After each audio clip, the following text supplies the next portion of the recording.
Alright, let me start by saying, this isn't my story, it's my friend's story, a guy named Leo. We were roommates back in college. He told me this a few years ago, and honestly it still gives me the chills whenever I think about it. I'm going to tell it to you exactly like he told it to me. He just wanted someone to know, you know? Leo was paying his way through school, which meant he was always broke. So, like a lot of us, he got one of those food delivery gigs. He had this beat-up scooter that sounded like a dying lawnmower, but it got the job done. He mostly worked the night shifts from 6 p.m. to midnight because the tips were better and there was less traffic. He'd come back to the apartment smelling like a mix of fried food, rain, and exhaustion, throw his keys in the bowl by the door, and just collapse. It was his routine. This particular night was a Saturday in late October. It had been raining all day, not a heavy downpour, but that miserable, cold drizzle that seeps into your bones and makes everything feel 10 times more depressing. The streets of the city were slick and black, reflecting the yellow streetlights and long, distorted streaks. Most people were already home, tucked away for the night. You kinda get a weird sense of peace on nights like that, like you have the whole city to yourself. It's just you, your engine, and the mission of getting someone their tacos or whatever. Leo told me he was on his last delivery. He was tired. The kind of tired where your eyelids feel like they have weights on them, and all you can think about is your bed. He'd done about 15 deliveries already, crisscrossing the city, and all he wanted was for this last one to be over. The app on his phone, mounted to his handlebars, chimed. The sound was usually a little jolt of dopamine, money. But tonight, it was the sound of sweet, sweet release. The final chime. He glanced down. The order was for some Indian food, a couple of curry dishes and some naan bread. The smell was already starting to fill his insulated delivery bag, a warm, spicy scent that normally would have made him hungry, but tonight just reminded him of how long he'd been out. He was about to start heading toward the restaurant when he checked the drop-off address. And that was the first little weird thing. The address was 13 Blackwood Lane. It was in one of the outer suburbs, a place he'd never delivered to before. The kind of neighborhood that bordered the woods, where the streetlights got sparse and the houses got further apart. Driving all the way out there for one order was a pain, but the app showed that the customer had already included a $20 tip. For a broke college kid, $20 was $20. You don't turn that down. Still, the number 13 on a street called Blackwood, it was a little on the nose, you know. Like something out of a cheap horror movie. He chuckled to himself, dismissing it. It's just a number. Just a street. In a city of millions, you get all kinds of addresses. He picked up the food, secured the bag on the back of his scooter, and started the long drive. The further he got from the city center, the darker it got. The familiar hum of downtown traffic faded, replaced by the lonely hiss of his own tires on the wet pavement. The drizzling rain was getting a little heavier now, and he had to squint through his helmet's visor, which was constantly fogging up. He passed the last shopping plaza, the last gas station, and then he was on a long 2-lane road flanked by dark, dense trees. Their branches hung low over the road, dripping water. The only light came from his scooter's headlight, cutting a shaky, pale cone through the darkness. He was about 5 minutes away from the address, according to his GPS, when his phone buzzed. It wasn't a call, but an in-app message from the customer. This wasn't super unusual. Sometimes people added a gate code or a note about a sleeping baby. He pulled over to the gravel shoulder, the scooter's engine idling with a rough purr, and opened the message. The screen's bluish light lit up his face. The message was short. Just leave the food at the front door and go. The tip has been processed. Important. Do not turn back no matter what. Not even if you hear me call for you. Leo just stared at it. He read it again. And a third time. All the exhaustion he'd been feeling evaporated, replaced by a cold, prickling up the back of his neck kind of alertness. This wasn't a gate code. This wasn't, please don't ring the doorbell. This was weird. Deeply, fundamentally weird. His first thought was that it was a prank. Some kids messing with the delivery guy. His finger hovered over the cancel order button. He could just take the food, report a problem with the customer, and go home. But then he'd have to explain it, and what would he say? The customer's message was creepy? They'd probably just think he was trying to score a free meal. Besides, the money was already processed. The $20 tip was already his. He tried to rationalize it. Maybe the person was severely agoraphobic. Or maybe they had some kind of disfigurement and were deeply self-conscious. Maybe they had a social anxiety disorder so extreme that even the briefest interaction with a stranger was too much. The "don't turn back" part was the bit that really got him, though. Why would they add that? It felt like a command, a warning. He sat there on the side of the road for a full minute, the rain pattering on his helmet, debating what to do. The logical part of his brain told him to just drop the food and leave, like the message said. It was the easiest way to finish the job and get his money. Get in, get out, get paid. But another part, a much older, more primal part, was screaming at him that this was wrong. This was a situation you walk away from. But $20 is $20. And he was so close to being done, he took a deep breath, the cold, damp air filling his lungs. Okay, he muttered to himself, his voice sounding small in the open night. Fine, weirdest delivery of my life. Drop and run. He put the phone away and pulled back onto the road. The GPS intoned, "In 800 feet, your destination will be on the right." The bike's small engine whined as he chugged along. And then he saw it. A narrow opening in the trees, marked by a single mossy wooden post with the number 13 crudely painted on it. This wasn't a lane. This was a dirt track, barely wide enough for a car, that disappeared into total blackness. The main road had no streetlights, but this place looked like a literal void. He slowed the scooter to a crawl, peering into the darkness. His headlight barely penetrated the thick gloom. He could see the track was muddy and unkempt, leading deeper into the woods. He looked back at the comforting, paved main road, then at the dark mauve Blackwood Lane. Every instinct was telling him to just leave, to drop the food right there at the entrance to the lane and get the hell out. But the instructions said the front door. He looked down at his phone, at the message still on the screen. Just leave the food at the front door and go. Do not turn back. The light from his phone cast a ghostly glow on his face, a mask of deep uncertainty. He looked up from the screen, his gaze fixed on the dark, uninviting path ahead. The GPS chimed softly one last time. You have arrived. So there he was, sitting on his idling scooter, with the hiss of the wet main road behind him, and this dark slash in the woods in front of him. He told me the GPS voice saying, "You have arrived," felt like a sick joke. Arrived where? The entrance to nowhere? The little painted 13 on that mossy post seemed to almost glow in the beam of his headlight, like it was painted with something that wasn't quite paint. For a solid minute, he just sat there, the scooter's engine making its rough, rattling purr, the rain tapping a rhythm on his helmet. All the easy explanations he tried to build in his head started to fall apart. The agoraphobic person, the one with social anxiety, they didn't live at the end of a dirt track that looked like it led straight into a monster's mouth. This was something else. His brain was doing that thing it does when it's faced with something it can't immediately categorize. It was just spitting out static. Go home. Just go home. Turn around. Cancel the order. Say you couldn't find the address. It was a perfectly valid excuse.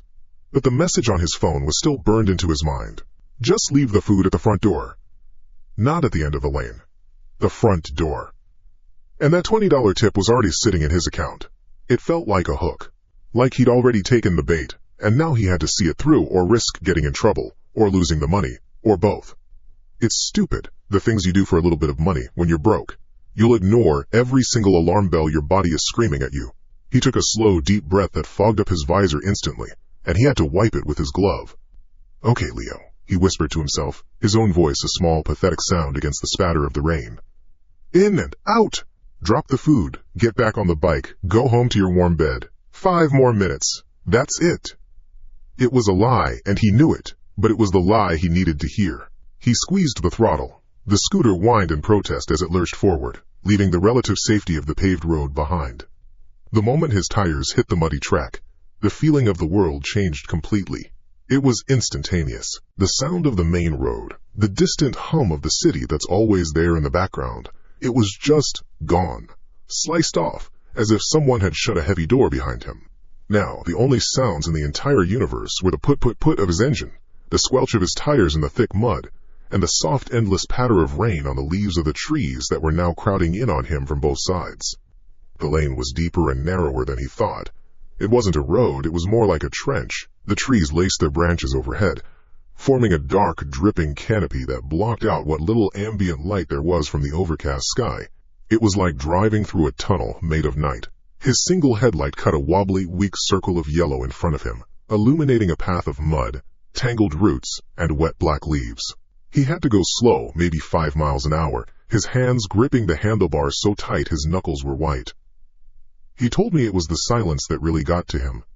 The oppressive, heavy kind of silence that feels like a physical weight on your eardrums. He kept thinking he was hearing things in it.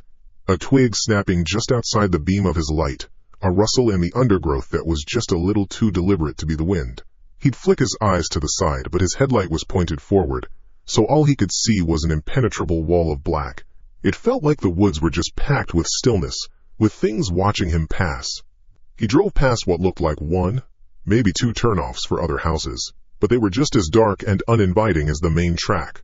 No lights, no cars, no signs of life at all. Who the hell lived out here? And why? Every house in a normal neighborhood has some kind of light on, a porch light, a blue flicker of a TV through a window, something. This was a graveyard. He kept his eyes glued to the small patch of illuminated mud in front of him, trying to find house numbers. He was so focused on the ground that he almost missed it. His headlight beam swept across something pale on a tree trunk. He slowed to a stop, the scooter idling loudly in the quiet. He backed up a few feet. There it was, a small, wooden sign, warped by years of damp, with the number 11 barely visible. Okay, so he was close. At least these were real houses, even if they seemed abandoned. He kept going, the lane getting rougher, the mud deeper. The scooter's back tire spun out for a second, and he had to put his foot down to steady himself, his boots sinking into the cold, wet ground. The air smelled of rot and damp earth. And then, the lane just ended. It opened up into a small, circular clearing, a dead end. And there, at the back of the clearing, set about 50 feet in from the tree line, was the house. Number 13. He told me that his blood went cold, not in a metaphorical, I was a bit scared kind of way. He said he literally felt a freezing sensation spread from his stomach out to his limbs. The house, it wasn't just dark, it was a void. It was an old, two-story wooden structure, the kind that might have been a nice farmhouse a century ago. But now, it was just a skeleton. The wood was a dark, wet gray, almost black. Some of the windows were boarded up, others were just gaping, jagged holes, like missing teeth. The porch roof sagged dangerously in the middle. The front yard wasn't just overgrown. It was a wild, tangled mess of weeds and what looked like dead bushes, reaching up like bony fingers towards the house. There was no number on the door, but a piece of the siding next to it had a 13 painted on it, sloppy and stark white against the dark wood. It was the only clean-looking thing on the entire property. It didn't look abandoned. It looked dead. It was a corpse of a house. He just stared at it, his headlight beam painting the scene in a sickly yellow light. There was no way anyone lived here. This was a mistake, a prank, a really, really elaborate and cruel prank on the tired delivery guy. He was supposed to drive all the way out here, down this horror movie lane, to deliver Indian food to a derelict building in the middle of a dead-end street in the woods. He almost laughed, it was so absurd. But the message, the warning, don't turn back, not even if you hear me call for you. That wasn't part of a prank. That was something else. That was the part that made this feel real and dangerous. His survival instinct, the one he'd been suppressing for $20, was now screaming at him full volume. Just leave. Drop the bag right here in the mud. Turn around and get the hell out. Don't go one step closer. But the instruction was the front door. The front door of that thing. He imagined walking through that jungle of a yard, up the creaking steps of that sagging porch to that black, silent door. And what? Just put the bag down and walk away? He made a decision, a sort of compromise with his own fear. He wasn't going to drive the scooter right up to it. No way. He'd leave it here, at the entrance to the clearing, pointed back the way he came, ready for a quick getaway. It was about a 50-foot walk. He could do that. He could run 50 feet pretty fast if he had to. He rolled the scooter around so it was facing out, his escape route clear. The light was now aimed back down the dark tunnel of the lane, leaving the house behind him in complete darkness again. He didn't want to look at it anymore. Then he did the single stupidest thing he'd done all night. He killed the engine. The sudden silence was shocking. Absolute. It crashed down on him. A physical pressure. The put of the engine had been a shield, a familiar noise that kept the world at bay. Now, there was nothing. Nothing but the whisper-soft patter of the drizzling rain. It was so quiet he could hear the tiny drops hitting the thin plastic of the food bag on his back seat. He could hear the blood pounding in his own ears. He could hear his own breathing, amplified inside the enclosed space of his helmet. It sounded ragged, panicked. He sat there for a god knows how long, not moving, just listening to the silence. The house was behind him. He could feel it there, even without looking. He felt like a mouse that had just realized it had wandered into the snake's cage, and the door had clicked shut behind it. Slowly, carefully, trying not to make a sound, he swung his leg over the seat. He flicked the kickstand down, and the metallic click echoed in the clearing, unnaturally loud. It sounded like a gunshot. He froze, listening. Nothing. Just the rain. He reached behind him and unstrapped the insulated food bag. The curry inside was still warm. The mundaneness of it, the warm weight of the bag, the faint spicy smell, was so jarringly out of place it almost made him hysterical. Here he was, in what felt like the prelude to his own murder, holding a bag of chicken tikka masala. He took a step away from the bike. Then, another. He was standing in the middle of the muddy track, about 50 feet from the invisible house, clutching a bag of food like it was a shield. His gaze was fixed on the entrance to the lane, the tunnel his headlight was pointing down. That was safety. That was the way out. All he had to do was walk over there, put this stupid bag down, and walk back. He turned. Forcing himself to look at the house again was one of the hardest things he'd ever had to do. It was just a black shape against a slightly less black sky. A hulking, silent shadow. The front door was a rectangle of pure, featureless black in the center of it all.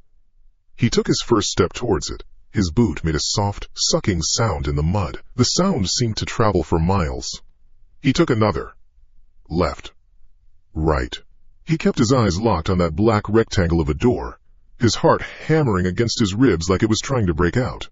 The warm food bag in his hand was the only real thing in the world. Everything else was a nightmare. He was walking towards the front door, and he was praying he wouldn't hear anyone call his name. He told me that turning to face the house again was like deciding to walk into your own coffin. The world just shrank down to this one, single path. A 50-foot path of mud and wet weeds leading to a black rectangle in the middle of a shadow. He said he could feel the house watching him. I know that sounds like something out of a book, but that's how he put it. It wasn't a thing, a building. It was a presence. It was waiting for him. The first step he took off the muddy track and into the so-called yard was the worst. His boot, a heavy work boot, sank into something soft that wasn't grass. It was a thick, wet mat of decayed leaves and weeds, and the sound it made wasn't a crunch. It was a wet, tearing sigh. Chirp! The sound was obscene in the dead quiet. He froze, listening, but the only reply was the soft, constant patter of the rain on his helmet, a sound that had gone from being annoying to being the only normal thing left in the universe. He started walking, forcing one foot in front of the other. He kept his eyes locked on the front door, on that void. He didn't want to see what was lurking in the periphery, in the tangled mess of dead bushes or the gaping black holes of the windows. He just focused on his goal. The porch. The door. Drop the bag. Get out. His heart was a frantic drum against his ribs, a wild animal trying to escape his chest. The bag of Indian food in his hand, its warmth seeping through the insulated fabric into his cold fingers, was his only anchor to reality. Chicken tikka masala. Garlic naan. He repeated the order in his head like a mantra, like if he could just hold on to the mundane, the nightmare couldn't swallow him whole. The yard smelled of decay. Not just wet leaves, but something heavier. Sicker. The smell of old, wet wood rotting from the inside out. The smell of stagnant water and things that grow in the dark. He was about halfway there when his foot caught on a root hidden beneath the weeds. He stumbled, lurching forward, and his free hand flew out to catch himself. His fingers brushed against something hard and slick. He didn't look down. He just righted himself, his breath coming in short, sharp gasps that fogged his vision inside his helmet. He didn't want to know what he'd touched. He just kept moving. Finally, his boots hit something solid, the first of the 3 porch steps.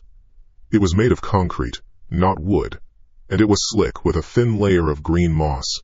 He placed his foot on it carefully, testing his weight. It held. He went up to the second, then the third, and then he was standing on it. The porch. It was bigger than it looked from a distance, a wide, covered space that was even darker than the yard, sheltered from what little ambient light the night sky offered. The wood of the porch floor looked black and swollen with a permanent dampness. He stayed on the concrete stoop right in front of the door, a small, cracked slab that felt like the only safe island in a sea of rot. This close, the door was massive. It was a heavy, solid wood door, painted black so long ago that the paint was now just a part of the grain. There was no knocker, no peephole, no mail slot. Just a single, old-fashioned, tarnished brass doorknob. His eyes were glued to it. He kept expecting it to turn. He remembered the instructions. Just leave the food at the front door. Right, get it done. He crouched down, trying to make his movements small and silent. The cold from the concrete stoop seeped instantly through the knee of his jeans, a chilling, invasive dampness. He gently placed the insulated bag on the stoop, right in front of the door. The sound of the bag's smooth bottom touching the gritty concrete was barely a whisper, but to him, it sounded like a landslide.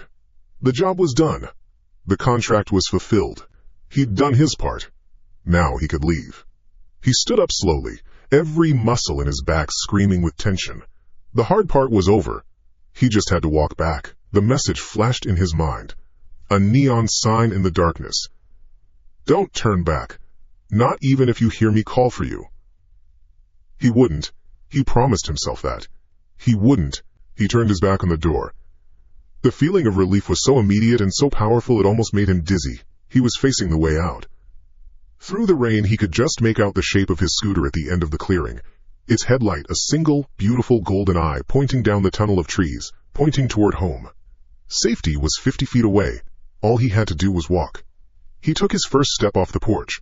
His boot landed back in the wet weeds with another soft sucking sound. He started walking, faster than before, but not running. He told me he made a conscious decision not to run. Running was panic. Running was loud. Running was for prey. He was just a guy walking back to his scooter. A guy who was finished with his shift. He locked his gaze on that headlight and didn't let it go. Left foot. Right foot. The sound of his own breathing was ragged inside his helmet. The rain was getting a little heavier, tapping a faster rhythm on plastic and leaves and mud. He was maybe 10 feet away from the porch. 20. He was almost halfway back to the bike. The air was starting to feel lighter. He was gonna make it. It was just a creepy delivery. A story he could tell his friends later, laughing about how spooked he'd been. That's when he heard it. It wasn't the customer's voice from the phone, the one that had been sharp and clear and male. This was a woman's voice. It was so faint he almost missed it. It wasn't a call. It was a leak. A thin, reedy sound that seemed to seep through the heavy wood of the door behind him. Wait. He stopped, dead still. Every muscle in his body, which had been coiled tight with the urge to flee, suddenly locked in place. He told me it felt like his blood had turned to ice water. He stood there, his back to the house, staring at the distant, beckoning light of his scooter. He strained his ears, listening. Maybe it was the wind. Maybe it was a branch scraping against the house. Maybe his mind, overworked and terrified, was just making things up. The only sound was the rain. For 5 long, agonizing seconds, there was only the rain. He'd imagined it. He had to have. He took a breath, ready to start walking again. And then, it came again. A little louder this time. A little more desperate. The same thin, thready voice. But now, it was filled with a horrific, pleading urgency. As if the word itself was a physical struggle. Help. Me. The words hung in the damp air behind him. They weren't a trick. They weren't the wind. They were undeniably human, and they were a sound of pure, unadulterated suffering. A woman, behind that door, was asking for help. Leo just stood there, a statue made of rain-soaked denim and terror. His brain short-circuited. 2 commands were at war, tearing him apart. The first was from the message, the one that came with a $20 tip and a warning that felt like a death threat. Don't turn back. The second was from a place deeper. A primal human instinct that screamed at him. Someone is in trouble, you have to help. A trap. It had to be a trap. This was how they got you. They gave you a rule. A strange but simple rule. And then they presented you with a situation where breaking the rule felt like the only moral decent thing to do. They preyed on your conscience. The man's voice in the message, the woman's voice from behind the door. They were working together. But what if they weren't? What if the man who sent the message was the one hurting her? What if he had her locked in there, and her call for help was real? What if Leo, the anonymous delivery guy, was her one and only chance? What if he walked away now, got on his scooter, and rode home to his warm bed, leaving her to... What? The thought was a physical sickness that rose in his throat. He could feel the house behind him, a vast, silent weight. He could feel the door. He could picture the woman on the other side, her mouth pressed to a crack in the wood, whispering for a savior who was actively, consciously, deciding to ignore her. His hand twitched. He wanted to turn. God, he wanted to turn, to run back, to pound on that door, to shout, to do something, anything other than just stand here, paralyzed, in the middle of this cold, wet darkness. But the warning, don't turn back, not even if you hear me call for you. It wasn't a suggestion, it was a command, and it was delivered with a coldness that promised consequences. The voice from behind the door was pleading for his life, but he had a chilling, gut-deep certainty that the warning on his phone had been meant to preserve it. He stood there, caught in the crossfire between his humanity and his survival instinct. His back was to the sound, his face was toward escape, and he couldn't move an inch in either direction. The rain kept falling, dripping off the brim of his helmet, each drop ticking away another second of his impossible, horrifying choice. I don't know how long I stood there. It could have been 10 seconds or 10 minutes. Time just sort of dissolved. It became this thick, syrupy thing, and I was stuck in it. My feet were cemented to the wet ground, my back was to that house, and those words, "help me," were just replaying in my head. They weren't echoing in the night air, you understand. They were echoing inside my skull. Every decent bone in my body was screaming at me, "Turn around, kick the door down, call 911. Be a man. Be a human being."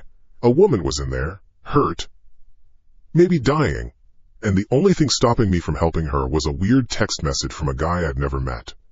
When you put it like that, it sounds insane. It sounds cowardly. And maybe it was. But you weren't there. You didn't feel the air. The warning on my phone wasn't just words. It felt like a physical law of this little patch of hell I'd stumbled into.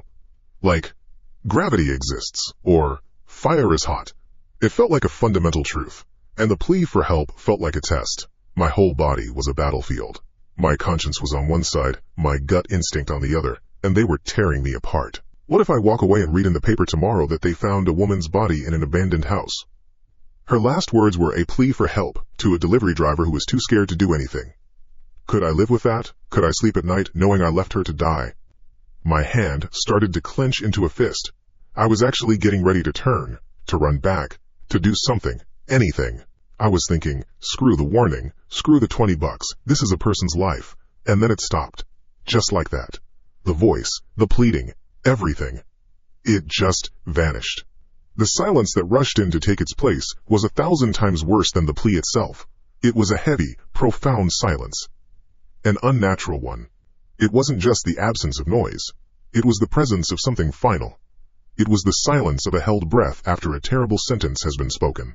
It was the silence of a question that had just been answered in the worst possible way. I was still frozen, listening, straining my ears so hard my head hurt. The only sound was the goddamn rain, tapping on my helmet, on the leaves. Tap, tap, tappity tap. A constant, mindless rhythm in a world that had just gone completely off-key. My own breath was a roaring hurricane in my ears. I was trying to tell myself that maybe she'd passed out. Maybe she'd given up. Maybe the man had hurt her and gagged her. All terrible thoughts, but at least they were thoughts of something survivable. That's when the sound came. It wasn't a voice. It was a noise so violent and sudden it felt like a punch to the back of my head. Joram. It was the loudest, sickest sound I have ever heard. It wasn't like a piece of furniture falling over. No, this was different. It had weight, it had wetness. It was the sound of a very heavy object. A body. My mind screamed. A human body. Being thrown with incredible force against a hard wooden floor. It was a sound of absolute, final impact. I felt it, I swear I did. A dull vibration that came up through the soles of my boots, a tiny tremor in the earth that traveled from that cursed house, through the mud and weeds, right into my bones. The sound didn't echo, it was just there, a brutal fact, and then it was gone, leaving a ringing in my ears. The woman's voice was gone. Now, whatever had made that sound was gone too.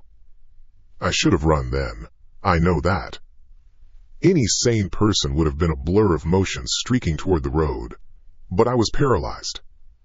My brain couldn't process it. It was too much. Too fast. My body was still caught in that debate between hero and victim, and the rulebook had just been set on fire. And then, before the ringing in my ears even had a chance to fade, the second sound started. This one was worse. So much worse. It was a dragging sound. A heavy, wet, friction-filled dragging sound. It started from right behind the door, right where she must have been standing, whispering for help. It was the sound of dead weight, the sound of something heavy and limp being pulled across old, splintered floorboards. SSSHHH thump. SSSHHH thump. It was slow, methodical. The sound had a texture to it. It wasn't the clean scrape of a wooden chair or a cardboard box.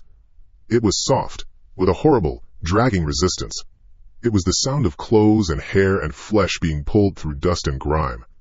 And it was moving away from the door, SSSHHH thump, deeper into the house.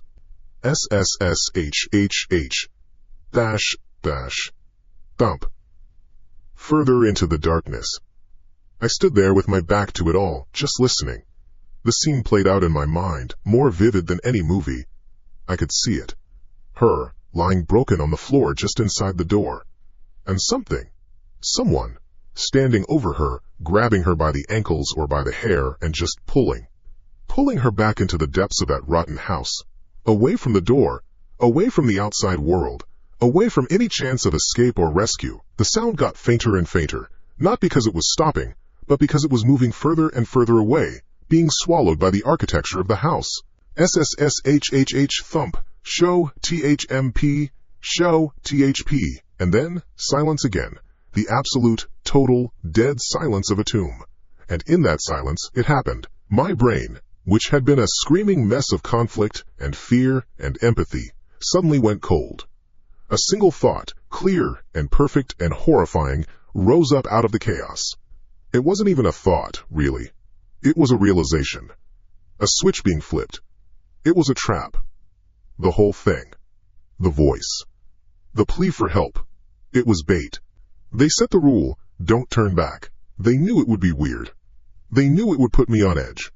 Then, they presented the one thing that would make any decent person want to break that rule. A woman in distress. They preyed on my humanity. They were counting on it. They wanted me to turn around. They wanted me to hesitate. They wanted me to run back to the door, to try to be a hero. They wanted me to open it, or at least be standing right in front of it when they opened it. That thud that wasn't them hurting her, that was what would have happened to me. That was the sound of the trap being sprung on the bait, now that it was no longer needed. The dragging sound, they were just cleaning up, putting the lure away, now that it had served its purpose. The warning on my phone wasn't a threat. It was the opposite. It was a lifeline.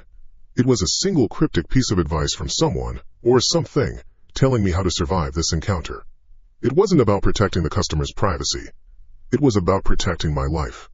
My heart, which had been pounding a frantic rhythm of panic, now felt like a block of ice in my chest. All the warmth of empathy, of a desire to help, it all just evaporated. It was replaced by a cold, sharp, animal terror that was so pure it was almost calming. There was only one goal now. Survive. My brain stopped thinking in words and started thinking in actions. Turn, run, bike, start, go. It was like the connection between my brain and my legs, which had been severed, was suddenly restored with a jolt of high-voltage electricity. My muscles, locked rigid for what felt like an eternity, finally broke free. I didn't turn my head. I didn't glance over my shoulder.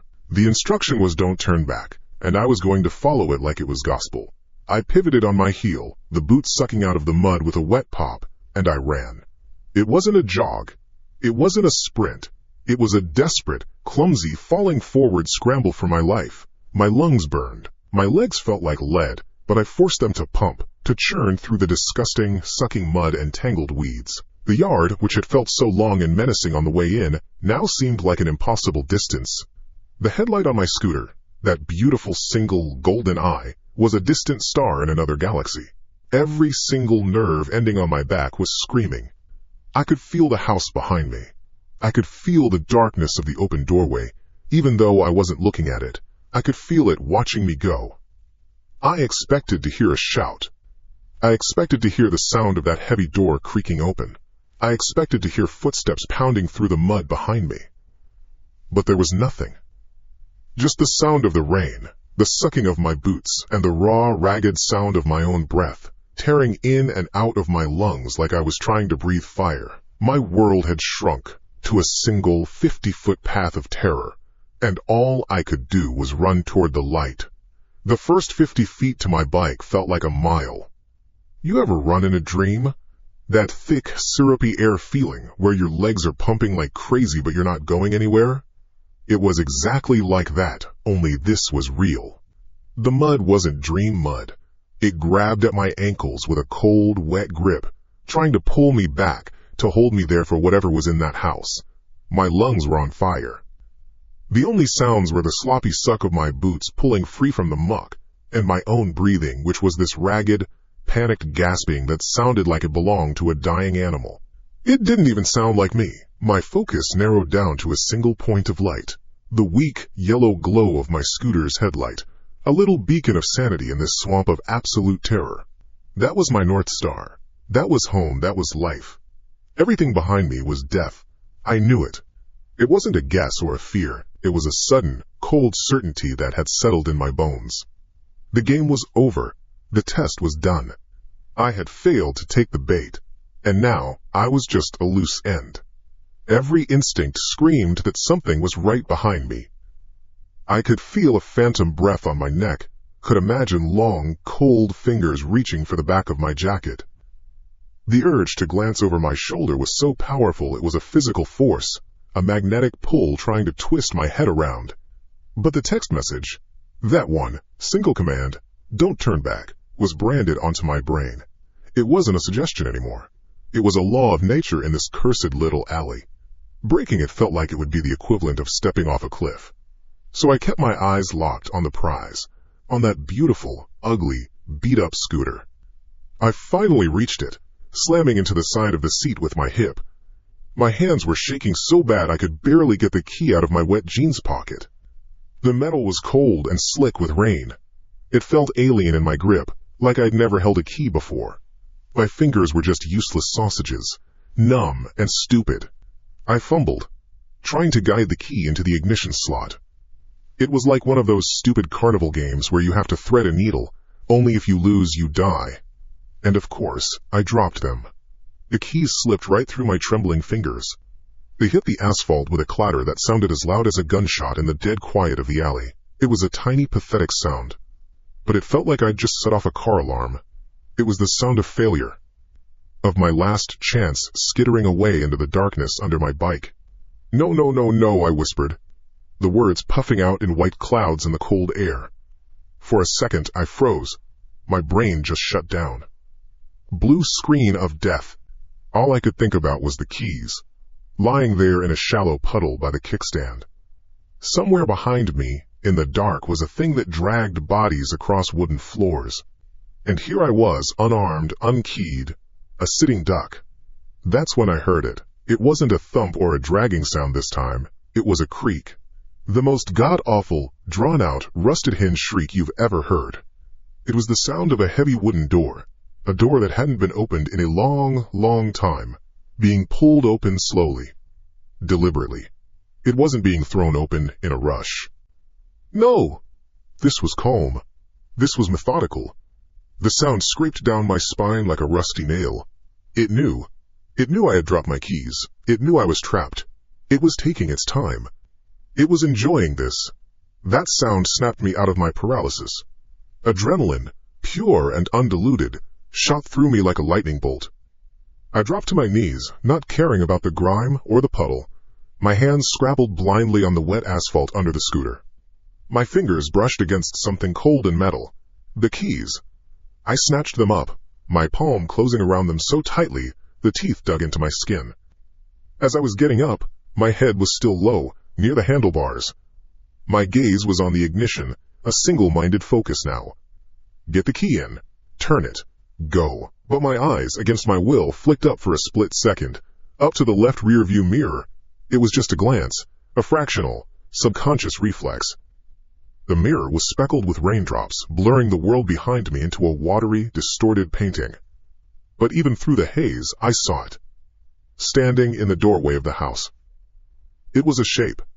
That's the only word for it. It was tall. Impossibly tall and thin. like a sketch that had been stretched vertically. It was wearing all black. Or maybe it was all black. A silhouette cut out of the deeper darkness of the house behind it. I couldn't see a face. There were no features. No glint of eyes. No pale shape of skin. Just a smooth, dark, vaguely oval-shaped space where a head was supposed to be. It was perfectly, utterly still. A statue of pure dread, standing there on the threshold, right where the woman's voice had come from. My breath caught in my throat. It was a high, hitching sound. The sight was so wrong, so fundamentally out of place in the world, that my brain just refused to process it for a second. It was like seeing a tree grow upside down.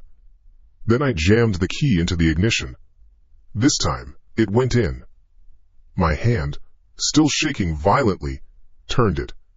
The scooter's engine coughed once, twice, and then roared to life. The sound was magnificent. It was loud and angry and real. It was the sound of the modern world, of gasoline and pistons and civilization, tearing a hole in the ancient, suffocating silence of that alley. It was the most beautiful sound I had ever heard. For a fraction of a second, I felt a surge of hope. I was saved. But the sound was also a trigger. In the rearview mirror, the instant the engine screamed, the shape moved. It stepped out of the doorway. It wasn't a fast movement. It was a slow, deliberate step, followed by another. It moved with a weird, stiff-legged gait, almost like its knees didn't bend properly. It wasn't running, it was walking. A slow, inexorable, terrifyingly calm walk, straight down the muddy path, directly toward the sound. Directly toward me. That was it. That was all I needed to see. I didn't wait to see more. My right hand twisted the throttle as far as it would go. The engine screamed. The back tire spun for a second on the wet asphalt, and then it bit. The scooter lurched forward with a jolt that nearly threw me off the back. I clung to the handlebars, my knuckles white, and shot out of my parking spot. The alley was narrow, a straight shot to the main road maybe 100 feet away. It seemed like a million miles. I was going as fast as the little engine could manage, weaving slightly as I fought to control the bike with my trembling arms. The wind and rain hit my face, a cold slap of reality. Don't look back. Don't look back. Don't look back. The words were a mantra, a prayer. I kept my eyes fixed on the growing light of the street ahead. Safety. People. Cars. Noise. But you can't help it, can you? Right before I burst out of the alley's mouth, I did it. I couldn't stop myself. One last, fleeting glance into that cursed little mirror. It wasn't walking anymore. The tall, black, faceless shape was coming down the alley behind me, but now it was moving with a speed that was just wrong. It wasn't running like a person runs, with pumping arms and bouncing strides. It was gliding, a smooth, sickeningly fast-forward kind of movement, its feet seeming to barely touch the ground. It covered distance with an unnatural, predatory grace, like a spider skittering across a web. Its long, gaunt frame was silhouetted against the dark house, and it was closing the distance between us at a horrifying rate. I let out a sound.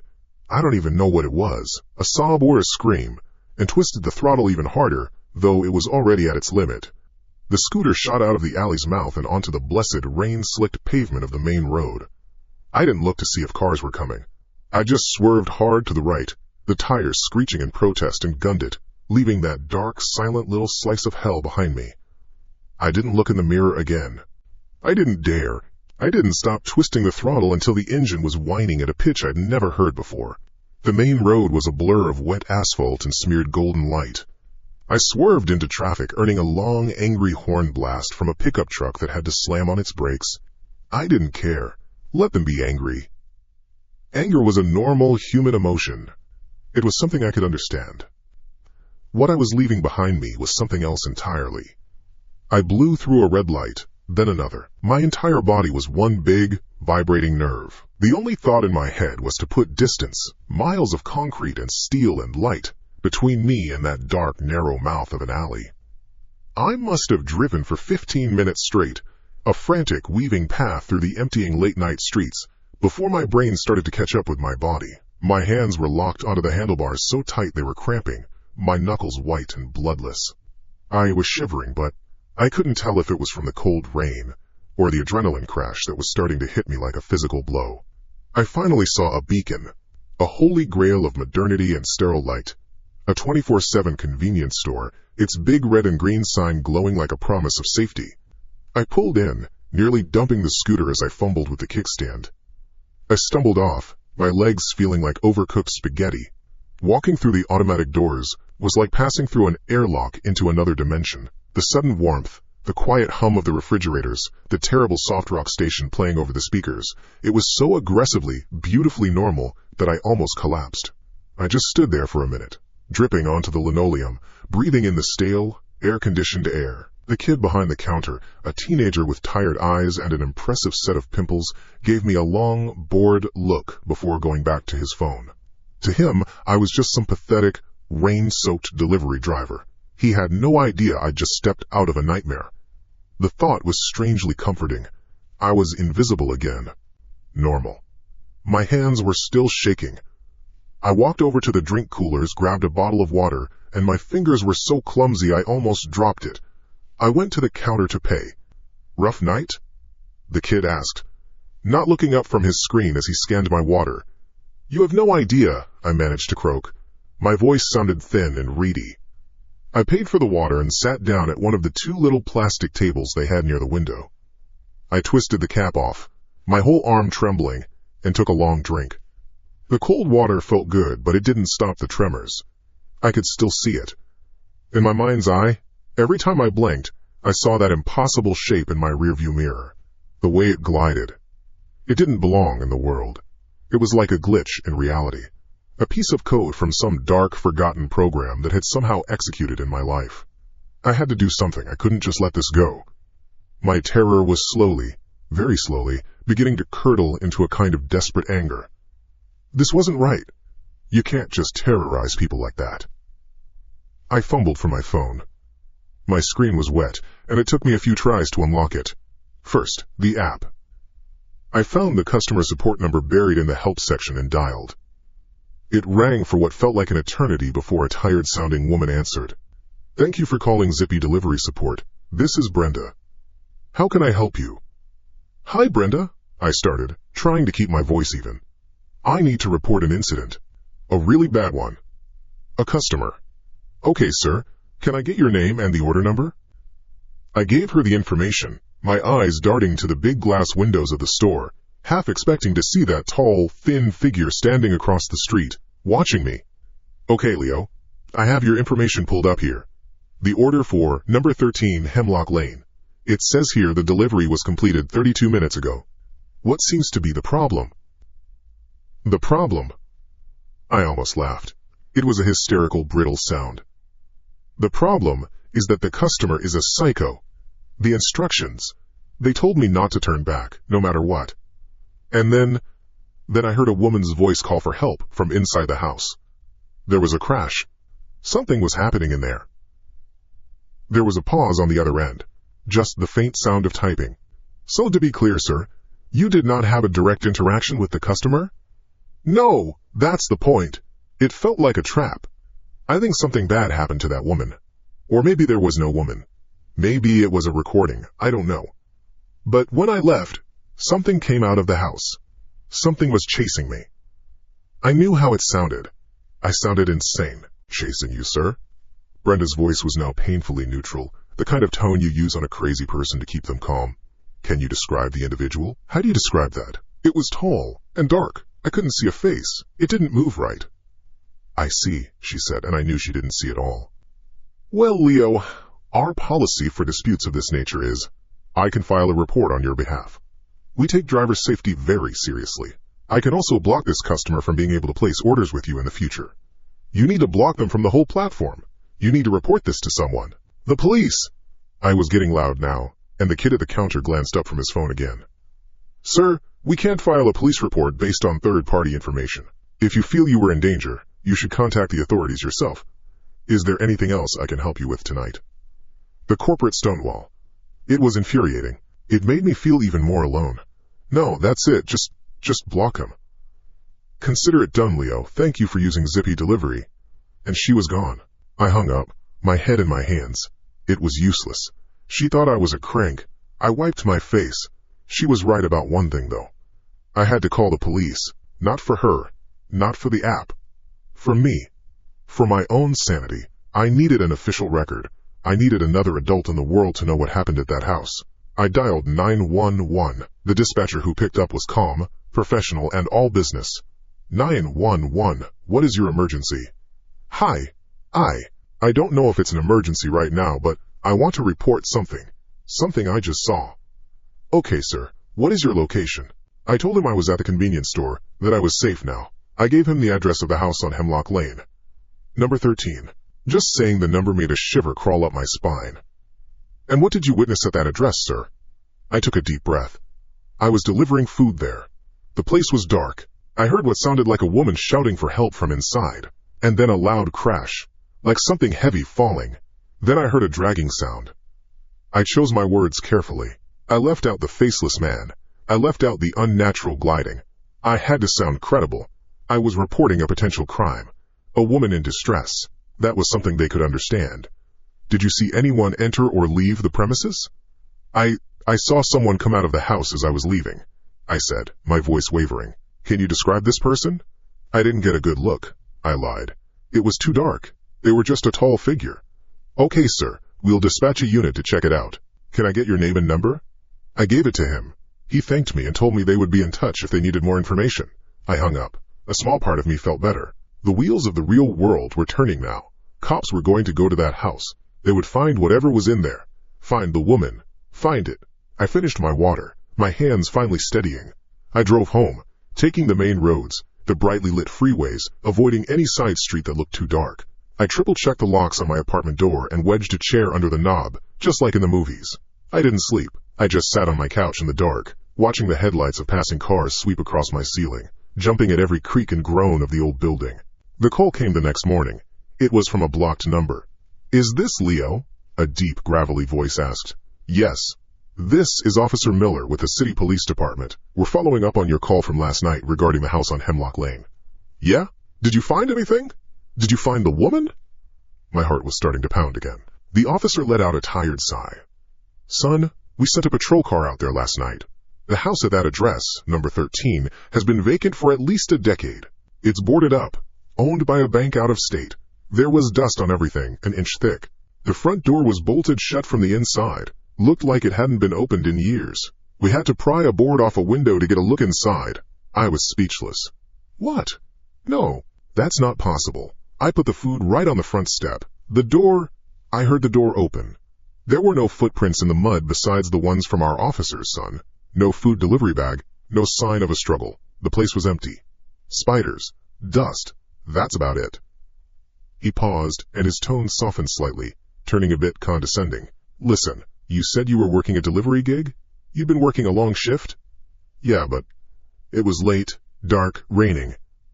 That alley is a pretty spooky spot. Sometimes when you're overworked, your mind can play tricks on you. You get tired, you get spooked, you imagine things. Happens to the best of us. I felt the air go out of my lungs. He was dismissing me. He was telling me I was crazy. It was real, I whispered. I'm sure it felt real, kid. But the physical evidence says otherwise. Look, get some rest. Maybe take a night off. He said it with an air of finality. He had made his decision. Case closed. I was just a tired, imaginative kid. I hung up the phone without saying goodbye. I sat on the edge of my bed, the morning light streaming in through the blinds. Was he right? Could I have imagined all of it? The text, the voice, the crash, the figure?